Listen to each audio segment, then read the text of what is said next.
Hello, everybody, and welcome to another edition of the Bengal Tiger Podcast. I'm Matthew Brune, and joining me once again is Shea Dixon. Shea, how are you doing on this Tuesday morning? I'm doing well. Glad to be back on a Mailbag podcast. This was not an asked or answered mailbag question here, but I would lead it off because I'll get one in. Surfing my news this morning, got done with my global news, moved on to sports news, and the Southland got into a big fight in the handshake line last night. And by big fight, if you Google it, they fought for like 2 minutes. Yeah, it's a brawl. Now we're back to the hot topic social media debates of do they need to ban handshake lines in college basketball? And this is a men and women's thing because we've seen women's fights in handshake lines. I know Southern Miss at the end of their game the other night got into a big brawl. Mm-hmm. Also, do you know where that took place? Do you know where it is? In Texas? Yep. Are you No, I looking don't it know. up? I don't know this. I mean, I could guess the city.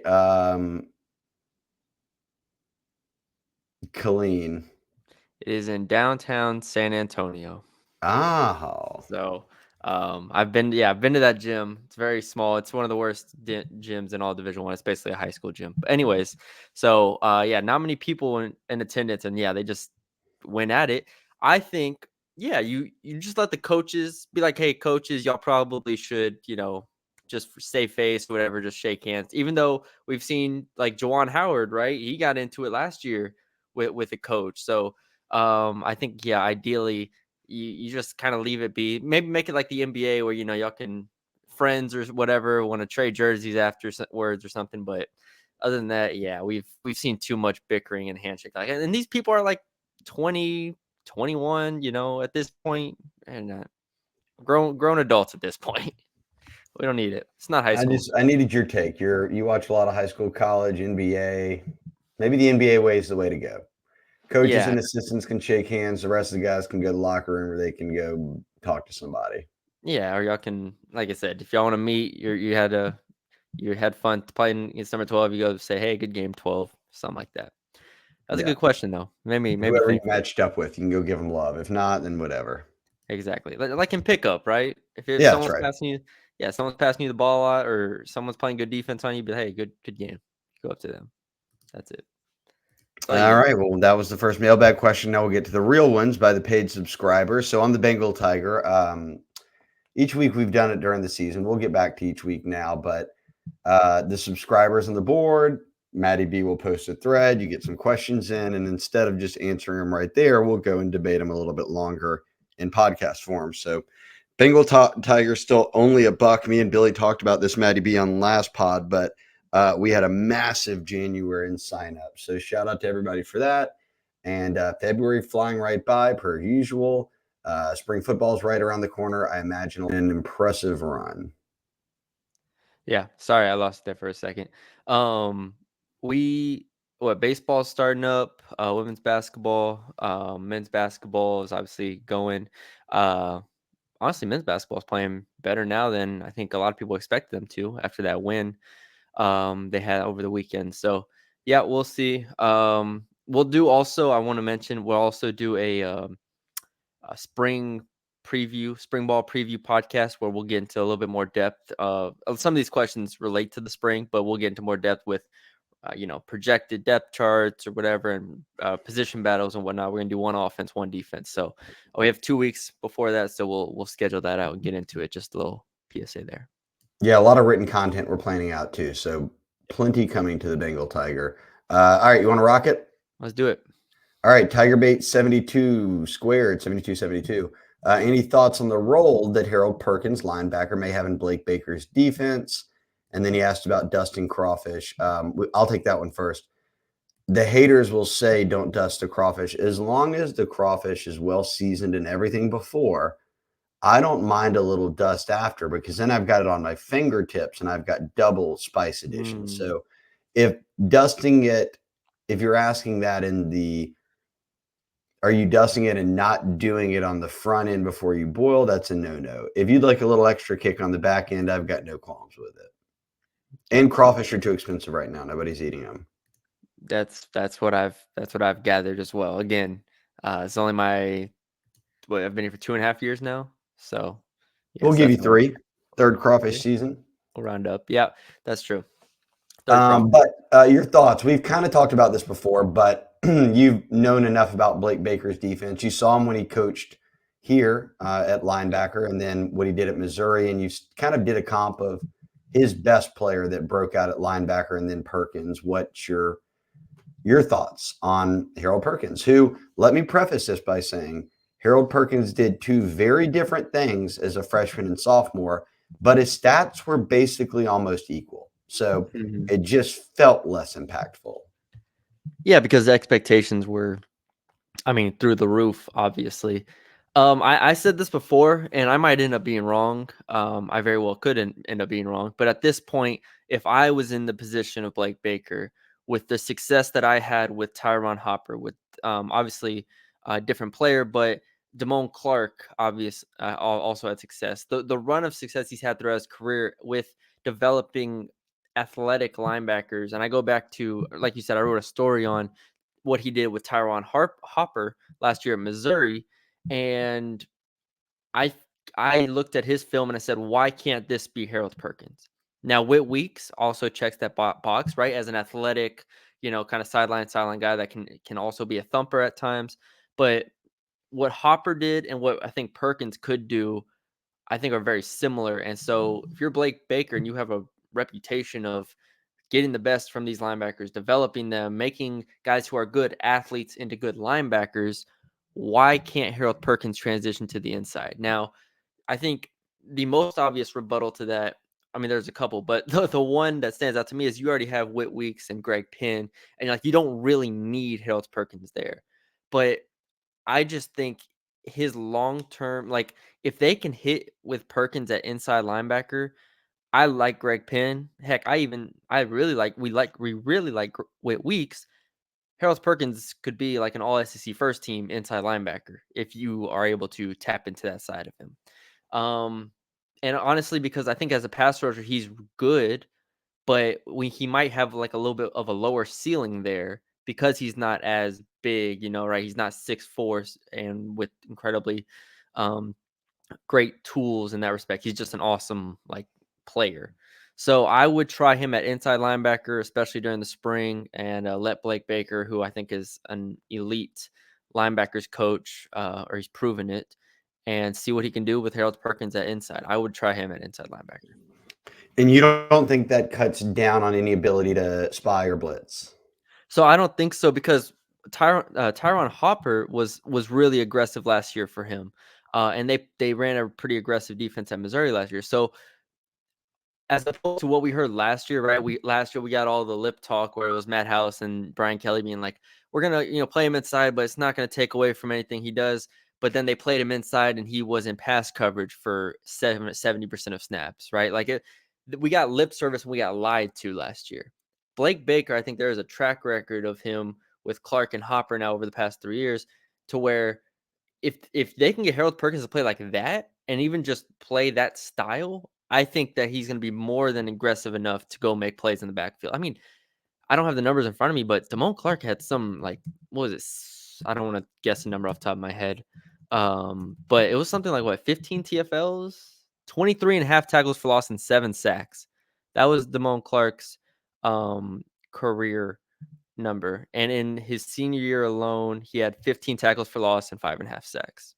So Harold Perkins can do that in his sleep if you could put him in the right position. So that's why I think inside linebacker under Blake Baker is different than what it was under Matt House last year. Speaking of Matt House, Zgoshe51 asked, what type of scheme changes on defense can we expect from Matt House to Blake Baker? I'll take the secondary part of this. There was so much discussion, Matty B, in the Matt House system of field and boundary corners. That's not how Corey Raymond will coach up his DBs. And that means exactly what it is. Your field corner is a guy who's got more of the field to cover. Your boundary corner's got a smaller amount of space, but also means he's got less. He probably does not have safety help. He's going to be more on an island, whatever it might be. Corey Raymond does not play it. It's a man-to-man look. It's no more of this where you see guys lined up 15 yards off the ball. It's in your face recruits with long arm or corners with long arms who can turn and run, and he'll trust them to be matched up wherever. So the boundary field thing won't be a discussion we'll have as much moving forward. Now, that being said, they ran a 3 down front usually with a couple of linebackers, a stand-up edge, or 4 men at times with their hand in the dirt. It was described as multiple by many. How would you describe Blake Baker's defense? What's the difference? Like, just looking at it, the aesthetics are not going to be super different, right? At the end of the day, he still has like that Jack-esque position, like that outside linebacker that's mostly a defensive end. If you want to call it a 4-2-5, you can 3-3-5. Like schematically, as far as looks, it's not going to look that different. I think a lot of the changes come from, like you said, I think the coverage of the corners and how aggressive you can be at corner change up what Blake Baker can do with the linebackers. A lot of times under Matt House in the past 2 years, it's felt like the linebackers were kind of just there. It felt like Greg Penn was just there a lot. Micah Baskerville. It took a guy like Whit Weeks to kind of come in and just kind of run and chase the ball and make some plays. And we're like, oh, wow, that's kind of what a playmaking linebacker looks like. I expect the linebackers to have a bigger role, like I've kind of just described at Missouri. And we'll see how the defensive line shakes out. I know we have a question about that coming up, but overall, I just think it's a lot less cushioned. It's a lot less like just reacting. And I think that Blake Baker's defense is more aggressive and it sets the tone just from what he's done at Missouri, which is a tremendous, tremendous job. Yeah, they had 2 top 30, 35 defenses in back-to-back seasons. It's been said many times, if LSU had a top 50 defense, 40 defense last year, they might have won a national championship. They were unstoppable on offense, but one of the worst defenses in the NCAA. Not the worst. That was North Texas, but one of the worst. Yeah, they are. North Speaking Texas. of, shout out Eric Gaines. I did watch the UAB North Texas game the other day. Yes. That UAB's got a squad. Gaines like the third best player on that team, and it's a really good team. Yeah, and UAB also, I saw a sequence with 1 minute within turning it on where Gaines inadvertently threw the ball when his teammate wasn't looking, got the steal, and then drove the lane and threw a no-look pass into the corner for a guy who hit a three, just swish. So the highs and lows of Eric Gaines have carried on from Baton Rouge to Birmingham. Yes, very Shout much. out Eric Gaines. Who are the most likely candidates? This is 3rd and 10, excuse me. Most likely candidates to flip from O-line to D-line for depth purposes. This is something Brian Kelly said could be an option if they need more depth on the D-line. Now, you could also move D linemen around. You could push guys inside. This question is about O-line to D-line. Here's how I view this. How many guys returning on the team on the O-line would you even consider to be a D-line candidate? I don't look at any of them really and say that guy would be better suited on the D-line. And what we're speaking to here is not a jack linebacker, not a D. They're looking for DTs or nose tackles. So who could fit that bill? It's something Brian Kelly said in spring ball. We always say no math. This math will be simple. If you can add, you're cool. 2 people who are linemen who enrolled and will actually be in spring ball as signees are Cohen Eccles and Joe Cryer. If I were to even put the entire O-line together, everyone, including guys who arrived this summer, including returning guys, I would probably put those 2 in that mix, and maybe more so Cryer, who just plays with such a nasty element to his game that I could see him being a really good DT or center or offensive guard. Now, he was recruited as an O lineman. He's Brad Davis's recruit. I'm not saying he's going to bounce around, but I'll answer the question. My pick would be Cryer because he's so nasty on film that he would just do that on D-line too. Yeah, his film is really fun for those who haven't watched it yet. What about Kimo Makinyole? That's the only one that I look at. I'm like, maybe he hasn't gotten a lot of run in his career. Maybe he's 6'4", 310. Like, could he just go and fill a gap or just try to take on a block?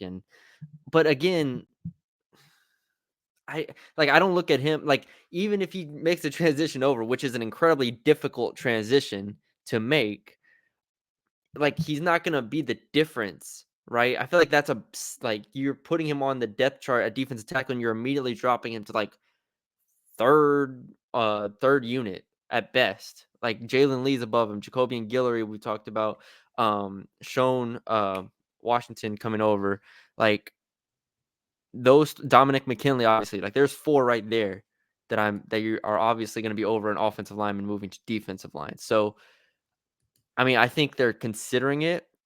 Chemo is the only one that I can think of, like you said, along with maybe one of the freshmen. The freshmen would make more sense because they're not as indoctrinated as Chemo is on the offensive side of the ball. But like, other than that, I'm not moving Paul Mabanga.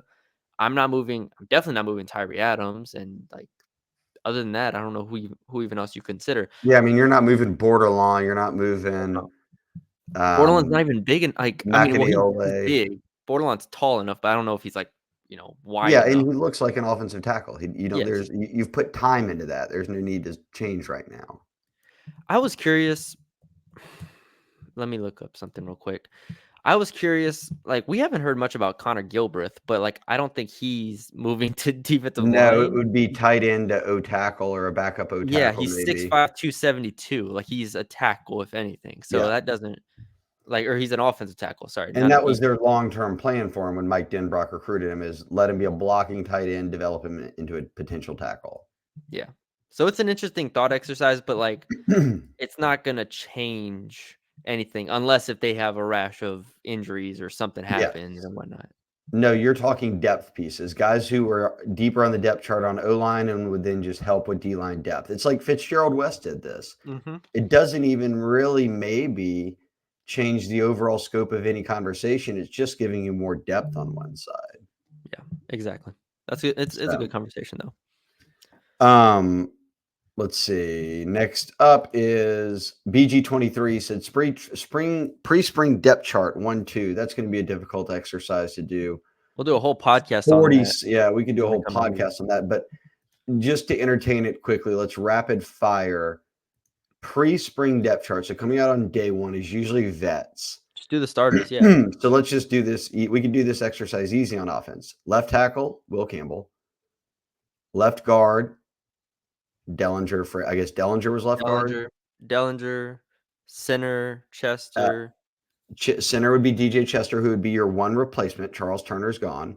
Right guard is Frazier, who returns, and right tackle is Emory Jones. So 4 or 5 starters are back, and the heir apparent was Charles Turner at center, was a freshman in DJ Chester. So Yeah. that's done.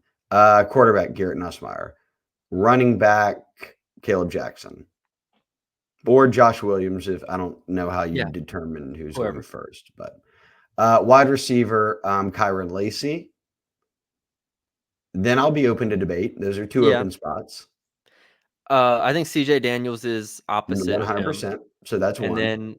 then after that, I think I have Xavier Thomas right now in the slot. Like, that's the obvious to me. I've said it on this podcast before. Xavier Thomas to me is the Malik Neighbors replacement. CJ Daniels is the Brian Thomas replacement. I Like, agree. that's how they play. So yeah, I would put Lacey on the outside, Daniels on the outside, and Thomas in the slot. And then I think we'd agree that Chris Hilton is your 4th guy in this conversation. Yes. And he stayed healthy, which is awesome. So he's your 4th guy. Then we get to see these others, Shelton Sampson, whomever else they want to kind of toss in there. But yes, that would be the starters. All right, defense. This front 7 might be a little easier than the secondary, but D-line, we figured that. How many are we going to name here? 4 D linemen or 3? Yeah, it's Savion Jones. We can do it the same as we did last year with like Okay. an outside like Swinson or whatnot. But Savion Jones at defensive end, defensive tackle is where it gets tough. But I mean, in theory, it's just Jacoby and Guillory and Jalen Lee at this moment, probably. Those are your 2 returning tackles. Now they've signed Sean Washington, a JUCO guy. As we said, if they feel the need, it does a Paris Shand or someone. I don't love the idea of Savion Jones moving inside, because Savion Jones putting on weight to play D end already slowed him down. Like, I don't want him putting on more weight. Yeah. Is it a Paris Shand? Is it someone like that? I don't know the answer. I think that's obviously one of the most intriguing things about spring ball, summer, fall camp is what happens on the D-line. Yeah. And then we go to, I don't know if it'll be called a jack specifically or if it'll be just another defensive end spot. Regardless, Braden Swenson's probably my pick there. I 100%. thought he had a really good year last year in his snaps, so I expect him to Probably take a outplayed step the forward. starter. Yeah. So Swenson there, and then two traditional linebackers. And I do want to Again, say quickly too, to the people who are not, and I love Savion Jones. I think he's going to have a better year than he had a year ago. But I also don't think they're going to keep Shand off the field very often. So there'll no. be ways that Bo Davis can get these guys involved, or it'd be Kevin Peoples. Yeah. Linebacker, you pick between the three. I mean, like, we'll see Perkins, what they do with Harold Perkins, but yeah, in theory, Perkins, Whit Penn, Weeks, Greg Penn. Like, those are the three. You figure it out from there yeah. for two spots. A safety I think is easier. For the start of spring, Major Burns will be a safety, and then Andre Sam's not here anymore, and Jordan Gilbert is his replacement. That's why they Yes. brought Jordan Gilbert in. Yes. Yeah. So Those are corner, corners, J.K. Johnson, in theory. Yeah. in theory, J.K. Johnson. Zy Alexander's not healthy. He will not be there. Deuce Chestnut and Denver left. So Sage.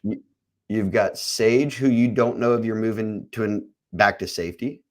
And that's the Toviano debate. Does Toviano go back to safety? Yeah, and we didn't even include a nickel position, which there should be this year. So it's Javian Sage. Toviano or Sage Ryan at nickel would be my I'd rather two. have Sage at nickel than at That's corner. fine. Okay, yeah. So Sage or Toviano to me would be a starting nickel battle to watch. But would one of them be your starting corner? Like, there's too many working pieces here to really figure it out. Jair But Brown. yeah, I mean, you could throw them there, especially And they for could be spring. two Ohio State kids. Wow. And I said before, it was what they started a couple games together in Yeah. 2021, 22, Yeah. something like that. 21. Ashton Stamps has obviously got his name in that mix. So with a new corners, secondaries coach, but corners coaching Corey Raymond, I think we're going to see a lot of like they've already talked about moving Michael Turner, a wide receiver signee out of Curtis, Mhm. to play on at corner because he's got elite speed. They feel like he can turn and run. So I think we're going to see a Yep. lot of different options there. Ramos at kicker, and Todd at punter. and I'd guess Todd at punter. Yeah. Bramlett's. We've waited to see, and here it is. Yes, we have waited to see this. Yeah. So there you go. And punt Uh, returner. yeah, There punt was my returner mistake. should 1000% be the person that they went to the transfer portal to get at punt returner, Xavier Thomas. Exactly. All right. And honestly he should be on kickoffs with Caleb Jackson. Yeah. He did house a kickoff last year. Yeah. All right. There you go. That was There the you go, depth chart in BG23. under 5 minutes. Shout out Nola fan. Nola fan 33. What defensive position group do you think benefits the most from the coaching change? Due to their position coach, he said. Corner. I agree. Corner. Which do you follow under? McMama, there goes that man, McMaybe, or McMah? This is obviously a Matt McMahon question. How has your outlook on the men's basketball program changed from last year to this year? You're a basketball guy. I'll just open it up by saying this. Scott Woodward, your AD, had said he considered last year a point where they had 0 scholarship players because everybody hit the portal, that it was year 0. This is year 1. In the mind of your AD, who is in charge of this, this is year 1. So I'll allow this comparison from last year to this year, Matty B, but your thoughts on just the trajectory right now. I think this year has gone about as well as I realistically thought it could go. Now, the non-conference was bothersome without Jalen Cook because, like, you lose to Nichols, right? You get Well, they're a blown, completely different team. very different team. You get blown out by Syracuse, whatnot. When they added Jalen Cook, that initial spurt of energy, like that initial spurt where the offense was like clicking and They beat A&M on the road and whatnot. Like that was what I think ideally McMahon thought this team's like ceiling could be. And since then, Jalen Cook's dipped down a little bit. He's been injured on and off. They've battled through some injury. Damian Collins has been out, who I think's a big piece. But they're still right now on pace to win 8, maybe even get to 9 conference wins. Like that's a really, really good year. I said coming in, if they won 7 games, that'd be a great year. And they're on pace for 8 right now. Basketball is a game of not inches, but the rim can be kind or unkind, and at the end of games, things can happen. And look, yes, they have another win if Jordan Wright is able to get that ball in against Florida. But I understand that happens in a lot of games where you could have another loss or something. But you would against Georgia, his 3-pointer almost went in. And that was a great play setup where they got it all the way down to him in the corner. He got a good look and it rims out. So both those games on the road, too. Very tough road games. Your opinion would be that it's on an upward trajectory. Let me ask this. This gets debated in our live threads. I think Matt McMahon, from my vantage point, is an excellent coach. Mm-hmm. You agree that, people in live threads who have complained about McMahon have jumped into his defense and said this team would have lost 2 to 3 more games if it weren't for him and his ability to coach them through it. Yeah, I think I've said it before, I think tangibly, like as X's and O's and everything goes, I think he does a great job preparing this team. And a lot of times when you play Alabama, Tennessee, Auburn's on the road, especially, they just kind of overwhelm this LSU team because, especially without Jalen Cook, there's not enough talent, like just pure talent on this team to win games or at least be competitive with those teams. But to go on the road and beat South Carolina without Jalen Cook and to win with, I'm gonna look back on the season and say he won these games with Trey Hannibal, Derek Fountain, like Will Baker, guys who are fine players but clearly have like limitations and flaws. And so for McMahon to be have this team at 5-7 with, in theory, the next 6 games, if there's a way he could go 4-2, which would get to him to 9-9. I just think it speaks to him as a coach. Like with the recruiting, the transfer portal recruiting especially is going to have to be really good this coming year. All right, we won't spend forever on that, but let's point out that he has 2 top 60 players signed right now.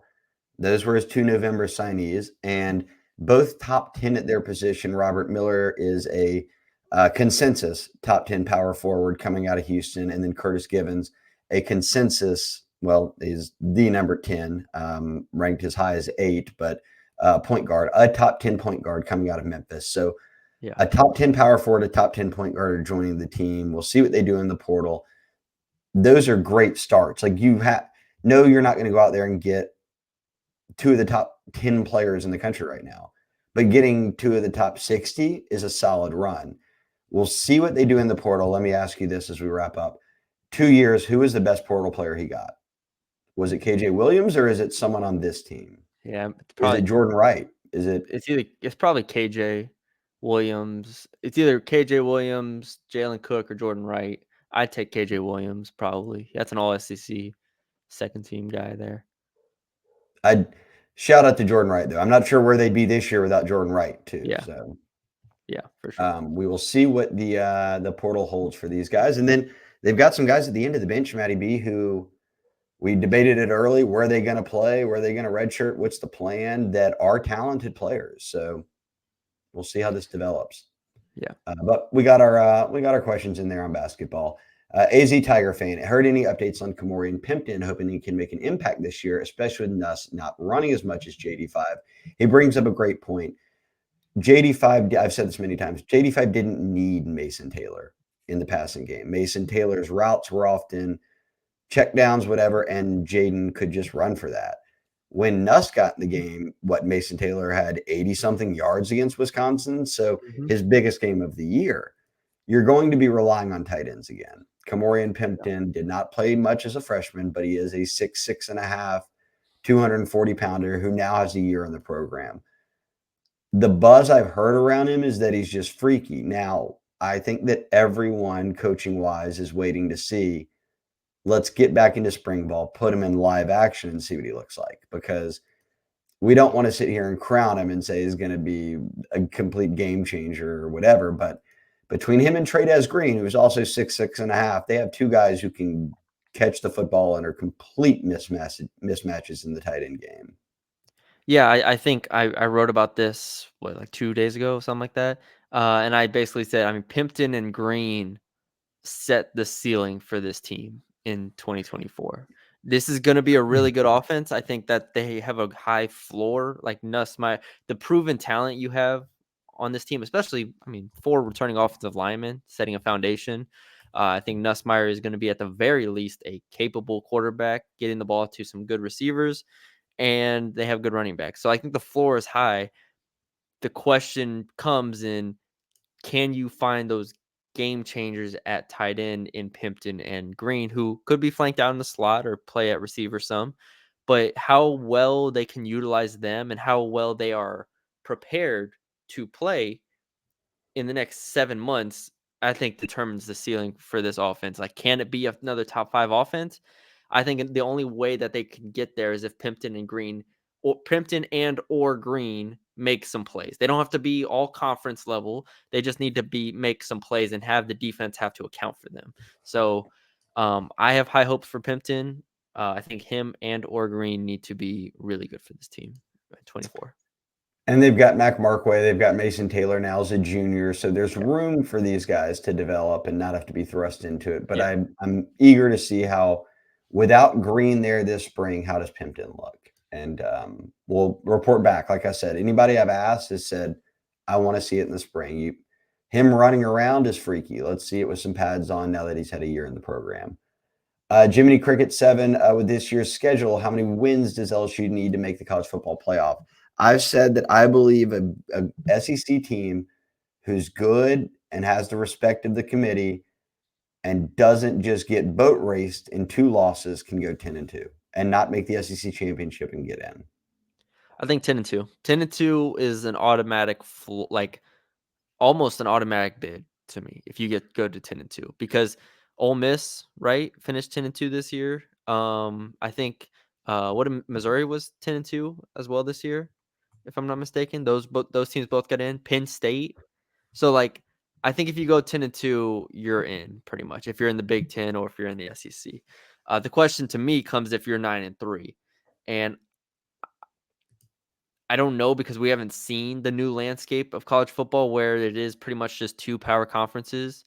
Like, does 9-3 hold enough weight? Considering LSU also plays UCLA and USC. I don't think UCLA will be that good this year, but USC should be decent at the very least, maybe French top 25. So I don't know. 9-3 is the interesting one to me. I think 10-2 gets you in pretty comfortably. He had another question. Did OJ do it? This will be a spoiler alert. 28 years ago, they did decide in a courtroom that OJ did not do it. Matty B wasn't even alive for that, but I watched the documentary I'm when that was. sorry, Remember when Jiminy the Cricket, that he documentary had was to. a big deal in There was a couple docs. 2014, 2013, I think it Yeah, there's was. been a number of docs, so you're caught up. But yes, spoiler alert to Jiminy Cricket. He did not. They had a ruling, so I'll stick with Judge Ito there. I am Colby. Oh, here we go. Better facial hair, Hayden Travinsky or Aloha? Now, I'm hoping I'm saying Aloha. I am saying that right. Uyoa. So for those that don't know Uyoa, who would be the new name to this, Travinsky was the one who made all the T-shirts last year, the catcher that's got the mustache. Uyoa, he's got the mustache, but it's the Raleigh Fingers one that, it's starting to come up a bit to do the sort of Yes. spin move. Here, I'll get an image up. The circular one. So that's what you're dealing with. You're dealing with just a really solid Travinsky, proven thick Here, mustache. I got a picture. I can share my screen. Okay, if you're watching on YouTube, then and if you're listening on a podcast, you've got to continue to use your imagination and listen to my words. And Aloha's got the Uyoa's got the one. Yeah, see, it's coming up a bit there. It's the Raleigh Fingers type. Yes, and Not this was probably thick, like 2 months ago. more of a wispy look, but he's going for it, and he's definitely got it coming up. Travinsky, you're just getting the Here, let me get Travinsky up the for y'all. hardcore mustache, you know. Yes, Travinsky very much just the kind of the, and Yeah, this was and if you're last year. talking more facial hair, Travinsky does the soul patch kind, and the Ayoa kid, he does So just patch the chin, and everything else is shaven. But they asked about mustaches. I'm going with Travinsky. I mean, the man's already got shirts, and it looks like the mustache of a catcher who's been growing it in for some time now. Specifically mustache, I'm going with Ulloa. I just think that that one requires a bit of tending to Sure, and of that's got some precision. oil in it. That's got a Yeah, little bit of everything. yeah. I So the also think that he's doing it for laughs, which I appreciate. That's cool. I yeah, take it Travinsky's a little more probably dead serious about this at this point. And he's all in. They had the shirts. He can't not have it now. So, yes, yes. Overall facial hair, I agree. Travinsky. Mustache, I'm going Ulloa. all right. Which football and early enrollee are you most excited to see during the spring? It's from J87. That's just one name right there, Matty B. Who are you most excited to see during the spring? Who am I most excited to see during the spring? I didn't think about that for a second. I have to remember who's early enrolling and who's not. Durham's not, Green's not, right? Um, Correct on both of those. Mod Bro. I mean, let me get the list up. Who, if All you right. have one off the top of your head, go ahead. Yeah, I'll give you mine in the meantime. I'm going Gabe Relaford. I was gonna ask if Relaford was early. I thought he was. That's probably I the one. mean, Yeah. they had him clocked at running 20-something miles an hour. I've seen him do it in back-to-back years at Evangel. If he can use this spring and then summer to really get his body in shape, get cardio in shape, everything you need to do, I think you could tap into him for some playing time. I mean, Billiot's early enrollee, right? Billiot is not an Or early he's enrollee. not. So I'll give you the early enrollees, or that we at least we have marked. Go ahead. Cryer, Bro, Kyrie Lee, Woodland, Sean Washington, Devon Keys, Cobbins, Hurley, Callaway, Joel Rogers, Eccles, Relaford, Tylen Singleton, and McBride. There's a couple there that I'm really, really interested. Woodland being one, but I think he'll There you go. take some I time. like that. But I think I had Woodland like 12th in my recruiting list, which was really high, but I just kind of believe in him as a player. Um, what was the other one I was looking at? Sean Washington. I liked Collage Cobbins. You said Cobbins, right? Yep, Cobbins is on there. I think Cobbins is interesting, but he's gonna like for all these guys, and this is a class that I think has a lot of quality on it, but at the same time, like the middle to like maybe bottom of the class is a lot of we'll see like in like 25 and 26 more so. But it's still good to get eyes on them nonetheless. But like guys like Kalaj Cobbins, Devon Keys, PJ Woodland, like all them need some time, but I still like them, and I'll be excited to see them. Is Watkins isn't coming in the spring? Did you say his name right? No, I do not believe. I think he's only signed because he's running. No, he's not because he's running Yeah, he's track. running track. He's Yeah, that's what I figured. number one in outdoor season right now in the Yeah. country. So, So or it's a excuse me, indoor. yeah, it's an interesting list. Gabriel is probably the right answer though. All right. And I picked my answer based off of a position where I think guys are needed. So Yeah. I'll go Relaford. Um, let's see. Rob Stark, who's the next recruit to commit to LSU? I'll answer quick. I think it could be in-state, maybe James Simon. If they could get him to pop, he doesn't have any decision date set. Out of state, I would pick Micah DeBose, number one interior O lineman, one-time Georgia commitment. L Rob 978. Matty B, any update on how the staff feels about Sarah Strong, or maybe even any JUCO players for this class? And mind you, last year Poa was a JUCO player, so Yep. any buzz out there? I know you've written up plenty of notes. They've gone to see people play, but the Sarah Strong debate goes on. Any cliff note you've got there, and then if JUCO could be an option. Yeah, and for those who aren't up to date on women's basketball recruiting, Sarah Strong, the number one player in the 2024 class. There was initially believed that she would sign in the early signing period, which was November. That did not happen. And since then, it's been a roller coaster of emotions for every coaching staff involved and everyone across the country because she's really the only top player that's uncommitted right now, or unsigned. LSU is very much in the mix there. UConn is very much in the mix. She's visited a ton of schools, South Carolina, UCLA, Oregon, or all those places. So I think LSU is still right there. I'll continue to have updates when they come in, but I still think it's going to be another month or so before she signs anywhere. So we're And not. for reference, she's a center. Yeah, she's like a six. She's like a Ford. She's like a Ford, 6'2", 6'2", can shoot. Incredible player. If she comes, if wherever she goes, she's gonna be one of the best players in the country in a couple years. So, we'll see. But I think they're in a good spot. Signing day for all the sports that aren't Yeah, football is April, yeah, it's April like 10th or something. whatever it is. So Yeah. yeah, she's not JUCO, gonna could have JUCO be an tomorrow. option?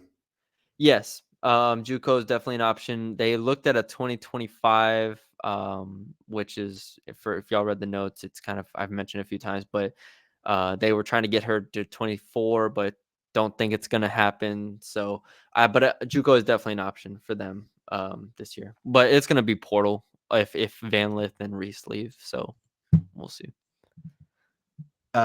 D Tiger asked about the starting DTs and outside corners, which we talked about kind of already going through the depth chart, but he does Yeah. add a caveat here. Or are they even on roster? I think that are they even on roster yet part could apply to the DTs more than it would apply to corners. I think your corners are probably on roster. I'm not convinced your interior defensive linemen are on roster.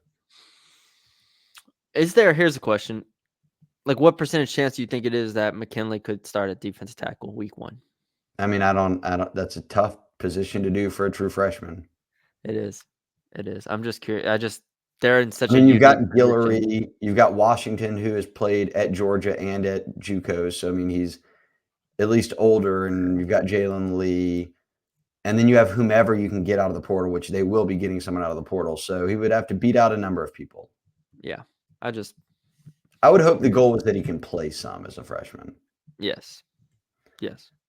Your favorite barbecue, and then he said outside corner. We kind of already answered that. It could be both Ohio State guys, could be Stamps. Are they going to move Sage and Toviano around? I think that's the hope. Back to nickel or safety, where they naturally fit. Or is it someone else? Someone surprises us. We'll see. D Tiger though asked, what's your favorite barbecue meat? But he says in Texas there's only one option, so he doesn't need Billy's answer. I guess he wouldn't need yours either, Matty B. What is the only option? Mine's brisket, so All right. Well, I guess that'd be the only option. I is will that choose pulled pork. I'm a big pulled pork fan. Pulled pork okay. sandwiches, and if ribs count, then ribs. But Okay, if ribs count, if that's a good ribs one. count here, but if not, then I'll go pulled pork over It a brisket. should count, I think. Well, I don't know if it's technically the meat, but I see what you're saying. Yeah, I'm going brisket. So A follow up here from Chrissy, first time asker. Shout out to Chrissy. She said, and this one goes to you, Matty B. Any chance Kim Mulkey adds at least one more person to the 24 class? I think they asked McMahon, no, CMM. Oh, Marquez McMahon. CMM. Oh. I thought I said a CKM. Yeah. Matt McMahon. Okay, Matt so McMahon. they've signed 2 top 60 players. Do they add anyone else? And I guess by recruiting class, Chrissy does not mean the portal. Yes. I do think there's a chance. I'm working on something to get us some recruiting notes out. So we'll see in I the didn't know coming where days. that was going. I'm working on something. I've got a guy that I'm training that I think Matt might offer here soon. We'll see. Hey man, come check out our AU basketball team. We got some guys over there, Matt.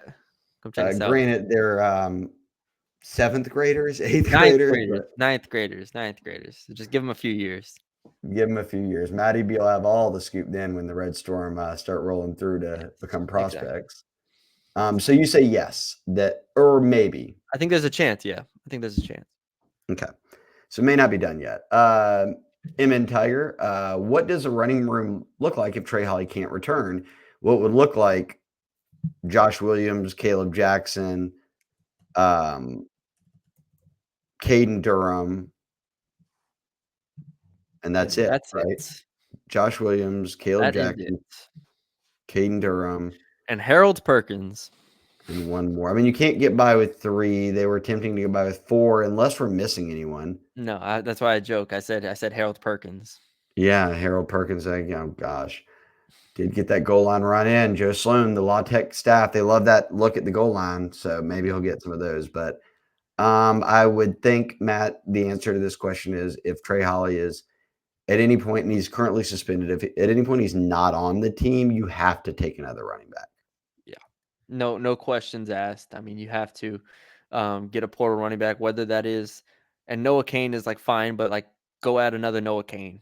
Like that's fine. 1 year of eligibility, 2 year of eligibility, that's perfectly fine. You just need a guy to fill out the roster. Somebody who can get you 6 to 7 touches a game and average 3 to 4 yards. Exactly. That's what a few of these guys have done in recent years. How many portal additions do you think LSU may take? What positions is from Love the Tigers 43? So they already have 5. I said they would end up between 5 and 10. I could see them leaving post spring with 3 more guys. I think they take at least 1 defensive lineman, if not 2. Then if somebody else pops up they have like 20 DBs on the team, but if someone pops up and you got to go get him, you then add them. If another player from Louisiana or whatever pops up and you're like, ooh, he would be nice. So I could see it being around 8 total.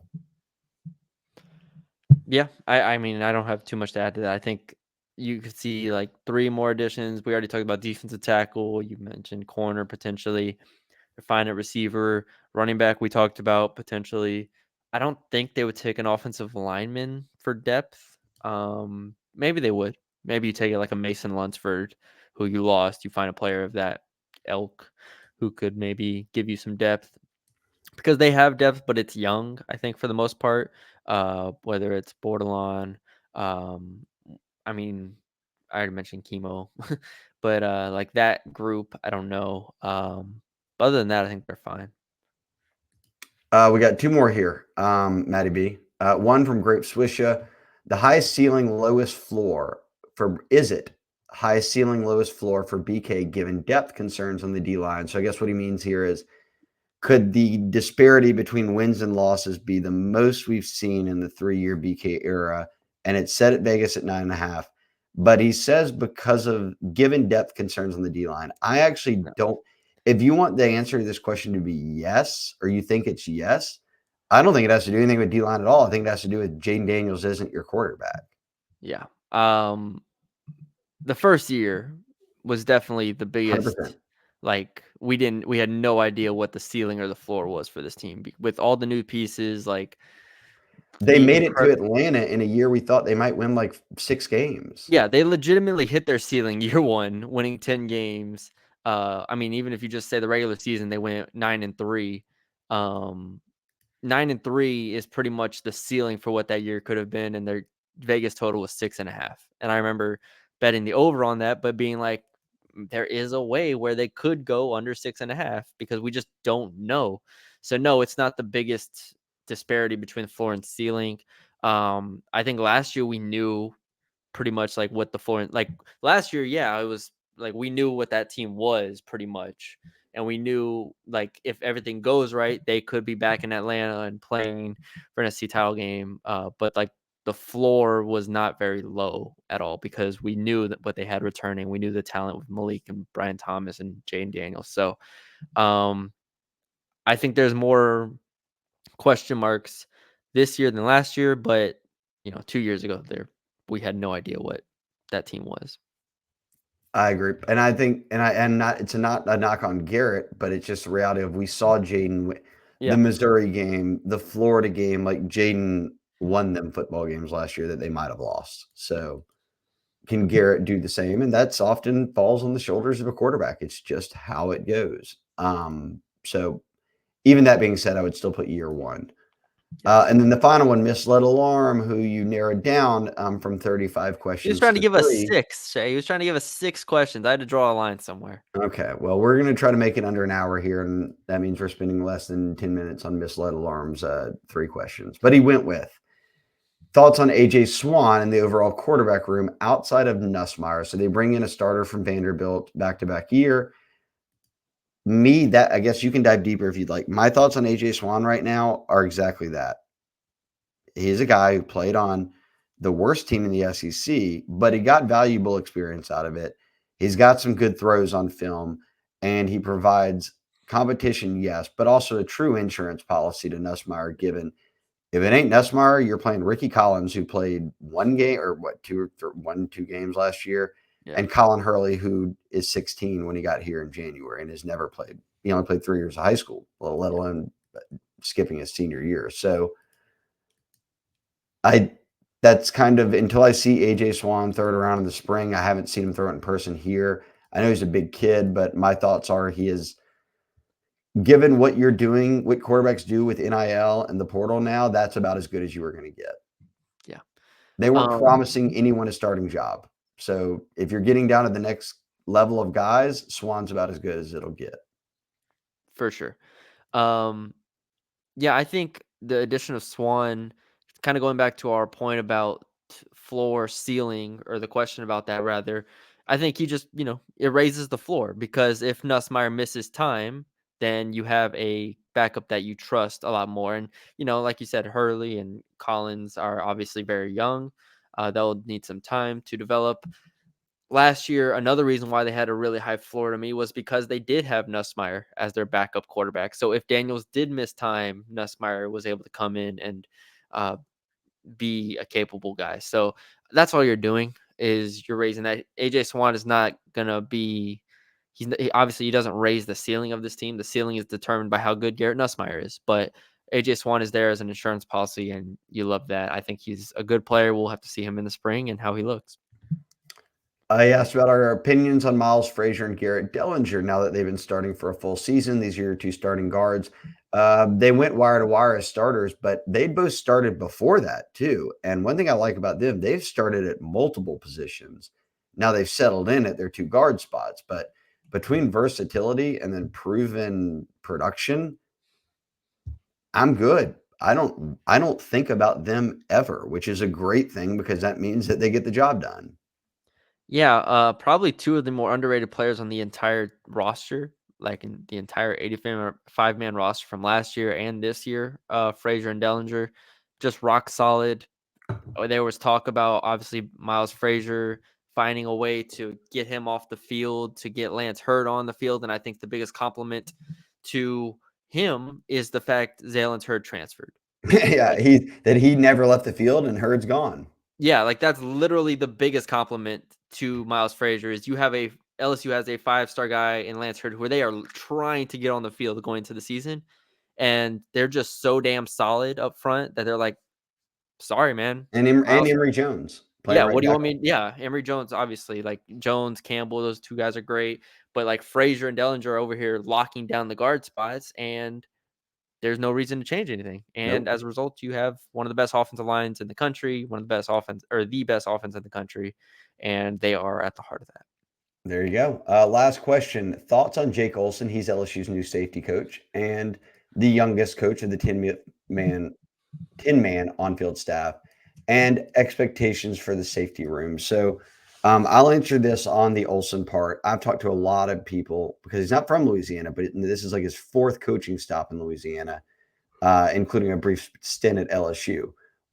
Everybody that I've talked to loves him and said he's going to be great, that players love playing for him, youthful, energetic, knows the game.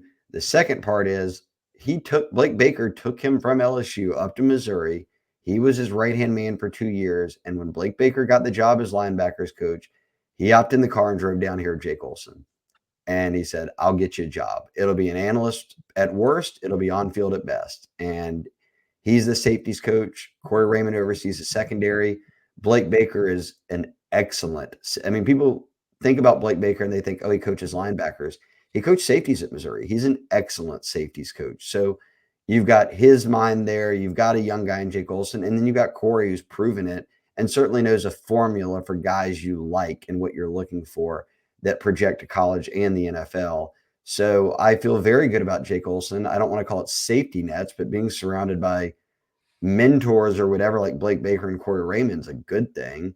And I think he's going to be eager to prove that he belongs and deserves this job. So he's going to work hard on the trail.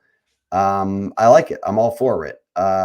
You can take the second part because I think we discussed it. Major Burns and Jordan Gilbert will likely be your spring day one starters, but it comes with this not small, but this caveat of knowing a bit of an unknown of can Toviano, Sage Ryan, some of these guys who could be starting and did last year move away from corner and back to safety. They're in more natural position. Yeah, this is one of the toughest spots. I mean, Bo Davis probably has the toughest job over the offseason, but Olsen's right up there at the safety spot. Not only because Sure, and Corey at corners. Yeah, that's true. Yeah, Corey corners too. It's gonna be a rebuilding process for sure. But yeah, Major Burns not only like I think he's obviously there's a lot of room to improve there, but I think he will improve. But like Olsen's gonna have to work with him to where you have to get the best version of Major Burns out there next year if this defense is going to take a step forward. You have to get Jordan Gilbert to play like he did 2 years ago. Obviously missed last year, and I thought he was pretty good 2 years ago. So you start with those two, and then you work your way back. Kylan Jackson, a guy who we Yes, loved out of Kylan high school. Jackson. We loved him out of high school, and so can you get him right to where he was on and off with health last year? We'll see, like Ryan Yates. Can they get Well, the most out of him? it Jordan was Allen. Ryan Yates and Jordan Allen splitting time, Yep. really, or Ryan Yates taking the early part, Jordan Allen taking the late part when they did have Toviano and Ryan at corner. Yeah. So expectations wise, I don't go into this year saying he needs to turn them into a top half safety position like in the conference. I don't know if that's realistic. I don't know at this moment if you told me Burns and Gilbert are the two starters, like I don't think that's a high level starting tandem at this moment. We'll see how the offseason goes, but it's going to be a process. It's going to be a process for this whole defense. Right? Dave, like we said, Davis and Raymond and Olsen, like all these guys have a lot of Well, work on their hands. and this will come down to coaching too, because ability is there. These are Burns and Gilbert are two Baton Rouge kids Yeah. who were 4 stars and nationally ranked safeties who are very good high school players who you said, if you looked up 4 years down the road and those were your two starting safeties, you'd be like, great. Like, and they both got experience. I'll take it. And Yeah. yes, I think LSU fans have seen so much of Burns that they can remember bad times. All right, don't remember then when he picked it off against Missouri and sealed that game and they didn't lose it and give up an 80-yard drive to Cook at the end of the game. Yeah. He's made plays. Yeah. He's got to be coached better. And Brian Kelly fired an entire defensive staff. Some part of that has to be, I want guys who can coach these guys up better. And for what it's worth, I actually like Jordan Gilbert's freshman year at A&M a lot. And even the first game of the season this past year, I thought he was pretty good. So like he can play. We'll see how Jake Olsen coaches. We'll see how he develops. That's it. We made it. Under an hour. Let's get out of here. Under an hour on a Tuesday morning. Take us from 10 to 11 here. Thank you all for joining us. Leave a like, comment, share, subscribe to the YouTube if you haven't already. Subscribe to the Bengal Tiger On3, $1 for 1 month. We appreciate all the subscribers who sent in questions. Yes. Even the ones that sent in 6 questions and we had to cut it to 3. Sorry, You misled. still love him. Still love you. But yeah, thank you all for joining us, and we'll be back. I'm assuming, I think, you and Billy will do another recruiting podcast. Billy and I will have a recruiting pod this week, so check back for that. Yeah, so check back for that. Until then, we will talk to y'all later.